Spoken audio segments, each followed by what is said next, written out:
Halo teman-teman semuanya, kita bertemu kembali di kuliah spiritual.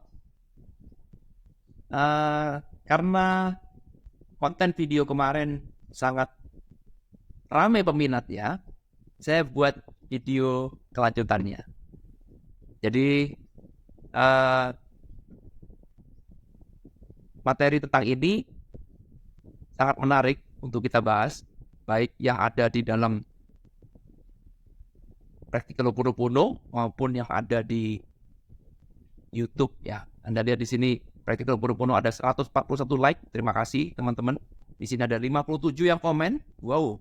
Ya, dan yang ada di sini di kuliah spiritual ada 131 yang like. Terima kasih teman-teman. Dan juga ada 38 yang komen. Oke, sebelum kita ke lanjutan materinya, saya akan coba untuk menjawab dulu ya, karena ini komen banyak sekali. Jadi saya akan coba untuk melihat satu persatu ya. Sudah saya baca semuanya, tapi mungkin belum sempat untuk membalas. Saya akan balas di video kali ini ya. Oke, kita lihat di sini. Oke, lanjut. Thank you. Nah, yang kelihatan di sini ya. Terima kasih sharing ilmunya, mantap banget, bermanfaat, ada ilmu nafas. Ditunggu sharing cara bernafas yang benar untuk meningkatkan energi kesadaran. Ya, wow, ini bagus pertanyaannya. Tidak ada namanya cara bernapas yang benar ya. Itu yang saya percaya. Yang saya percaya dan saya ketahui ya. Jadi sekali lagi disclaimer dulu, saya bukan guru, saya cuma teman seperjalanan dan saya tidak jual kelas tentang bernafas ya. Jadi saya bebas politik mengatakan ini, tidak punya kepentingan apapun.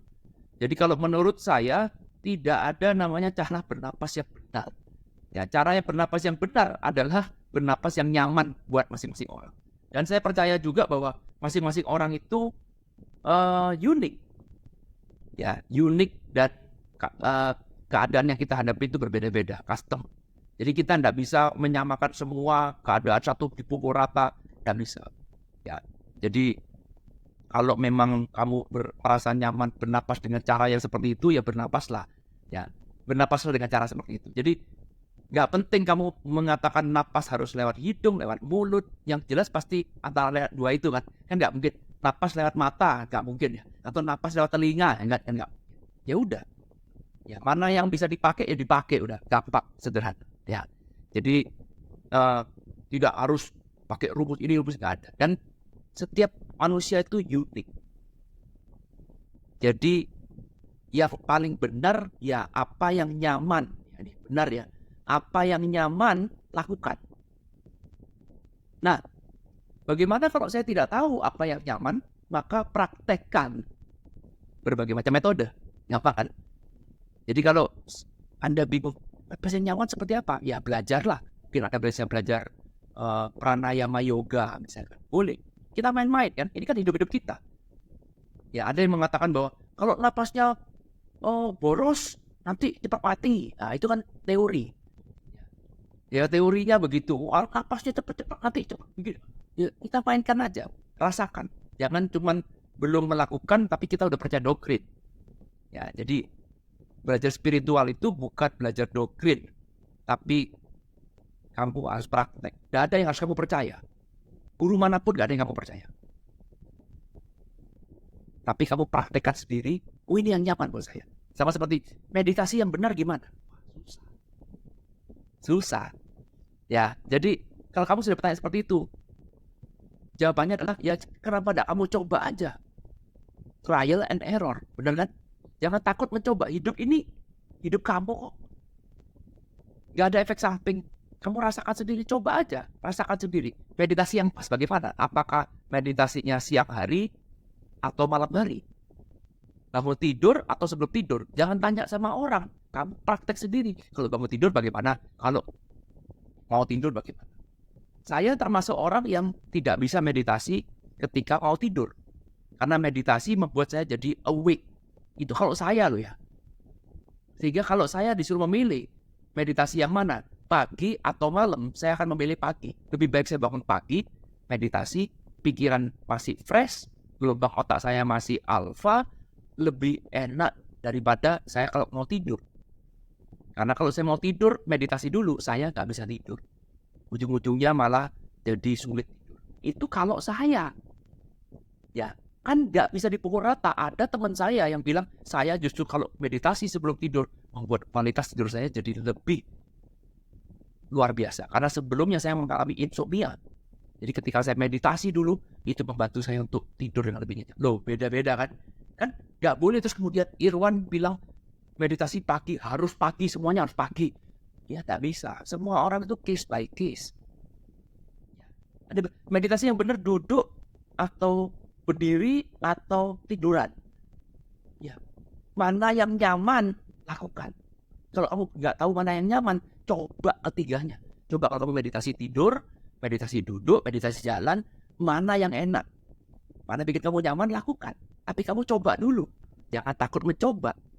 Ini kan, coba dulu, pilihannya apa? Ya udah, coba aja.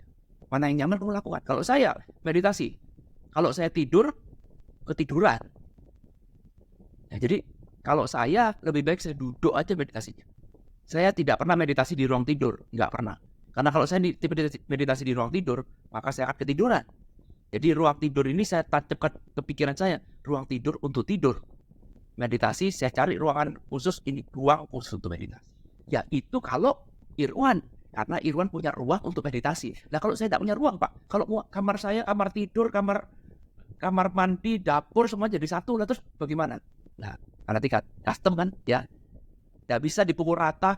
Jadi dalam hal mempelajari ajaran guru, Anda harus fleksibel, disesuaikan.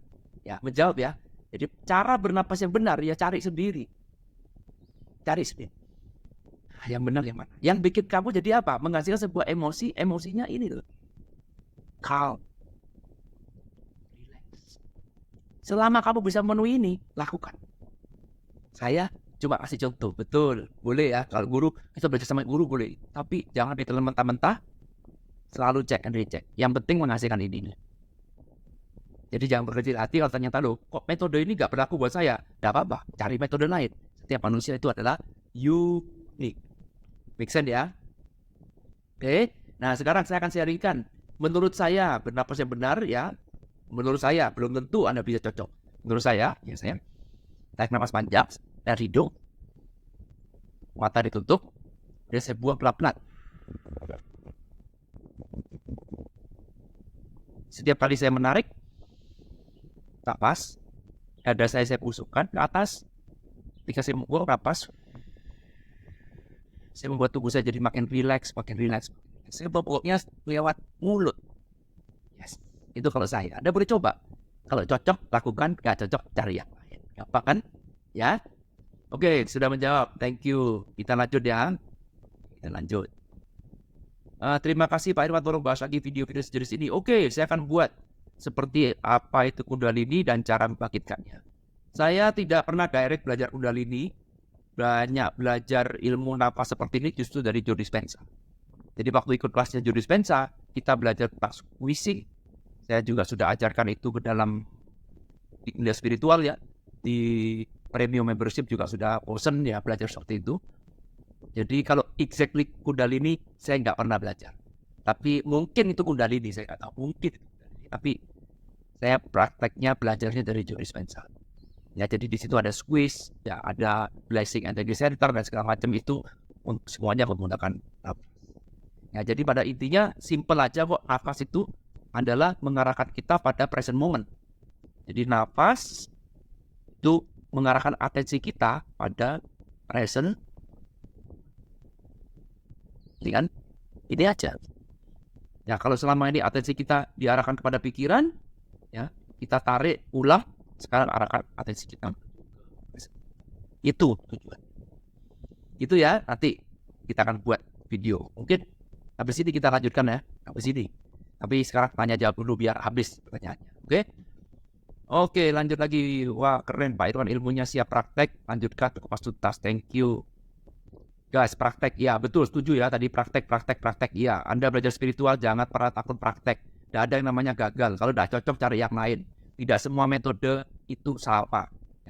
Ya biarin aja. Kalau ada guru, katanya guru harus begini ya, biarin aja. Itu kan ajarannya dia. Mungkin itu yang cocok buat dia. kebetulan dia cocok. Itu aja pemikiran kita. Jangan fanatik. Ya, kebetulan dia cocok dengan itu, ya kita hargai. Kalau saya tidak cocok bukan berarti saya salah, enggak. Ya saya aja yang mungkin tidak cocok dengan itu, mungkin cari metode lain yang lebih cocok. Ya, jadi saya percaya bahwa belajar spiritual itu cocok-cocokan. Ya kalau kamu cocok dengan ini, ya jadi tidak cocok, ya cari yang lain. Ya, begitu aja. Jadi jangan dibuat simple dan jangan dibuat alasan untuk membenci. Oh kalau gitu ajaran guru ini salah. Wah kurang ajar gue dengan orang-orang jangan. Ya, itu guru itu memberikan ajarannya yang kebetulan cocok dengan dia. Kalau kamu tidak cocok, ya bukan berarti kamu membenci guru itu. Bukan. Bukan terus kamu jadi menghujat guru itu. Enggak. Ya, tapi kita biarkan aja, kita hargai, kita cari metode lain, kita cari guru lain yang mungkin lebih. Terimalah bahwa diri kita ini unik yang belum tentu cocok dengan ajaran satu. Karena itu guru spiritual ada banyak kan? Ya, jangan cuma fanatik pada satu guru. Bergurulah pada banyak guru sampai kamu menemukan siapa yang cocok. Dan kalau orang lain berbeda dengan kamu, hargai, respect other people's journey. Nggak apa-apa. Orang lain suka SUV, saya suka sedan, ya sudah, nggak usah mencaci maki. Ya memang kebetulan saya cocok naik sedan. Nah kamu cocok naik SUV, ya sudah. Nggak perlu jelek-jelekin, goblok pakai SUV, goblok pakai sedan. Nggak perlu. Ya biarin, kamu cocok itu, ya saya cocok ini. Kenapa enggak? Kita masing-masing jalan, toh ya tujuan kita sama, dari titik A menuju titik B. Adem? Good. Lanjut, praktek, betul, praktek, thank you, siap praktek, thank you, terima kasih, sukses selalu, assalamualaikum, thank you, terima kasih, lanjut praktek, siap menunggu praktek, luar biasa, makasih Pak Irwan, terima kasih, thank you, suka, thank you, I love you, terima kasih Pak Irwan, lanjut, nanti saya lanjutkan di video selanjutnya. Terima kasih, saya menunggu lanjutan dari materi ini. Oke, saya lanjutkan nanti kita. Ini belum selesai pada bukunya ya. Terima kasih. Mau dong prakteknya. Ya, nanti kita coba ya. Saya akan kasih contoh prakteknya bagaimana. Kasih contoh. Tapi sekali lagi, sebelum saya kasih contoh, Anda harus dewasa dulu ya. Dewasa dulu. Anda boleh ikut bersama-sama. Tapi sekali lagi, yang saya butuhkan kedewasaan. Kalau tidak cocok, ya nggak apa-apa. Tidak harus cocok ya. Ayo kita praktekkan, thank you, sukses selalu, keluarga, thank you, mantap, teknologi luar biasa, terima kasih Pak. Di luar sana dia mengatakan mengaktifkan cakra melalui pernapasan, betul, dari materi yang Anda sampaikan, yang saya dapatkan, buang napas yang enak untuk kita sendiri, baik melalui hidup atau, yes, betul, tadi sudah dijelaskan di atas ya, thank you, sexual energy, sexual transmutation dari segi spiritual. Seksual energi kalau menurut ajarannya Joe Dispenza dalam cakra itu ada di dalam cakra dasar. Ya, jadi kalau kamu ingin mengaktifkan seksual energi itu bisa melakukan dengan cara squeezing. Sudah ada kan diajari kan? Ya, kalau Anda lihat video saya sebelumnya pernah ada itu bahas tentang bukunya Joe Dispenza, Becoming Supernatural, itu diajarkan cara squeezing. Ya, squeezing itu memang susah ya kalau kita praktekkan lewat video yang sepotong-sepotong agak susah. Memang idealnya harus ketemu atau kamu ikut kelas yang apa ya? Yang berkelanjutan seperti kelas premium misalkan. Nah, itu berkelanjutan. Nah, hanya membahas tentang squeeze-nya aja itu bisa berminggu-minggu, bersesi-sesi hanya untuk bahas squeeze-nya. Tapi kalau ditanya sexual transmutation itu, sexual energy ada di cakra dasar. Kamu aktifkan itu dengan cara squeeze, bawa dalam napas, maka otomatis itu akan aktif dengan sendirinya. Otomatis. Gitu ya, ini cuma tambahan aja. Oke, lanjut lagi Pak. Maaf ada yang belum jelas tapi boleh minta dijelaskan lagi. Pada saat menarik nafas, membawa kesadaran energi menuju ke ubun-ubun. Lalu saat mengeluarkan nafas kesadarannya seperti apa? Terima kasih. Ya. Jadi saat menarik nafas, ya kita membawa menuju ke ubun-ubun. Betul. Pada saat kita keluar napas, kesadaran kita dibawa ke tulang ekor. Karena pada dasarnya itu seperti ini. Jadi energi itu mengalirnya dari, ini saya pakai warna hijau ya. Energi itu mengalirnya dari bawah menuju ke atas ini gini ya. Di bawah sini masuknya. Dan keluar melalui atas seperti buah apel seperti ini. Jadi gini, tuh. Kurang lebih ya. Jadi masuknya tuh dari tulang ekor di bawah. Jadi maksud bukan dari kaki ya, maksudnya dari tulang ekor, mengalir melalui punggung, naik melalui cakra-cakra, naik menuju ke atas ke cakra mahkota yang paling tinggi, lalu kemudian ini energi akan keluar. Jadi energi akan keluar seperti ini. Ini, boom. Kemudian dia masuk lagi, balik ke sini melalui cakra dasar. Karena itu kalau cakranya mampet, maka energinya pun juga akan keluarnya kecil, kamu akan jadi lebih materi. Itu teorinya ya. Jadi kalau misalkan kita ditanya, ketika kita tarik napas, energi kita kemana? Ke ubun-ubun sini. Betul. Ya, arahkan atensi kita menuju ke ubun-ubun, seolah-olah energi ini naik dari atas, dari bawah ke atas. Kita menarik. Ya, jadi kita menarik napas, mengeluarkan ke ubun-ubun, kemudian kita mengembuskan. Kita mengurangi dari sini ke sini, bawah sini. Membawa kita turun ke bawah. Jadi ini kan jadi nanti seperti generator. Ini seperti generatornya dari bawah ke atas ke bawah ke atas ke bawah. Terus maka lama-lama ini akan dua kutub yang berbeda ini, kutub positif dan kutub negatif akan terbentuk medan elektromagnetik. Saya ulang lagi, ketika menaik napas masuk ke ubun-ubun, atensi kita menuju sini, bayangkan energi naik dari bawah ke atas. Kemudian ketika kita membuang napas, kita membawanya kembali ke bawah. Jadi seperti generator. Lama-lama ketika ini cycle sudah terbentuk, bahkan akan terbentuk medan elektromagnetik. Ya, dan di otak pun terjadi proses itu. Kalau Anda belajar pineal gland, ini proses ini akan terbuka secara otomatis. Ya, jadi kalau kamu dalam napas ini, kamu bawa kesadaranmu ke dalam cakra mahkota, secara tidak sengaja kamu akan mengaktifkan piezoelektrik yang ada di dalam pineal gland. Nah, itulah mulai kamu terbuka. Panjang ceritanya, tapi kurang lebih seperti itulah ya. Kurang lebihnya seperti itu. Nanti pada saat kita live, kita mungkin bisa tanya jawab. Thank you. Praktek. Thank you. Swan. Videonya thank you. Oke, ilmu pernapasan. Ini yang dimaksud dengan Kundalini. Mungkin ya, mungkin. Sekali lagi direct, saya tidak pernah langsung belajar Kundalini. Mungkin beda istilah aja, tapi mungkin berada dalam satu rute yang sama. Mungkin ya. Makasih selalu menyimak materi luar biasa. Thank you. Wah, keren sekali. Suka banget. Thank you. Semangat. Benar tidak? Biar saya sendiri yang praktek. Setuju. Minimal 10 hari pasti ada perbedaan yang kita rasakan. Setuju. Walaupun kecil sekalipun, saya tidak merasa rugi. Pokoknya kalau lanjut aja materi ini. Setuju. Nah ini. Ya, jadi nggak ada ruginya. Sisanya thank you ya semuanya. Bahwa sudah nggak ada lagi. Jadi belajar ini gak ada ruginya, maksudnya gak ada efek samping. Kalaupun kamu salah ya udah, paling cuma buang waktu. Gak sampai kamu terus kemudian jadi kesurupan, jadi sinting, jadi nggak ada. Buang jauh-jauh pemikiran seperti itu. Ya, jadi jangan pernah takut mencoba. Anda jangan cuma nurut ajaran guru, praktek coba, modifikasi sesuai dengan apa yang kamu rasa itu oke, nyaman. Oke, di next video nanti saya akan lanjutkan materi ini.